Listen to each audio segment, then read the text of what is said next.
You guys read the title, 3 food photography editing tips in 90 seconds with Lightroom Classic. Let's jump into it.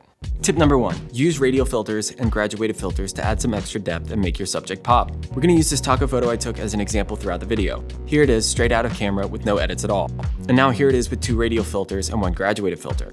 Wow, that is such a huge difference already. All we're doing with this first radial filter is manipulating the source of our light with adding some brightness, warmth, and a little negative dehaze.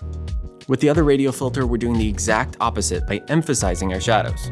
And with the graduated filter, we're simply darkening the bottom of our photo to add a sense of vertical depth. Tip number 2, mute unappetizing colors.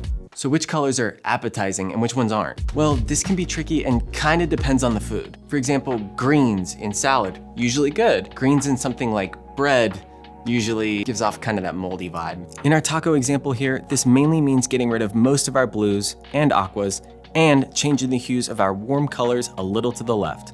It may not be a huge visual difference, but it'll work magic towards the goal of making our viewer really hungry. Come on, you know it's a good food photo if it makes you hungry. Our last tip, tip 3, is to add texture to your food. Texture is such a huge part of what makes food enjoyable, and being able to share that with somebody through your photo is pretty important. So we're gonna do this by either adding texture, adding clarity, sharpening, or a combination of those via the brush tool. With the brush tool, we can select only the parts of our taco that we want to emphasize a little more. So here I'm adding some texture and a little bit of clarity. Notice how the taco starts to stand out, as sharp parts of an image tend to capture our attention a little bit more.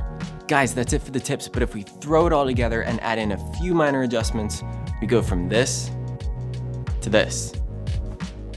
Oh my God, that taco was so good. If you guys like this video, I plan on doing a lot more of these, so it would mean a lot if you liked and maybe subscribed. That way I'll see you in the next one. Peace.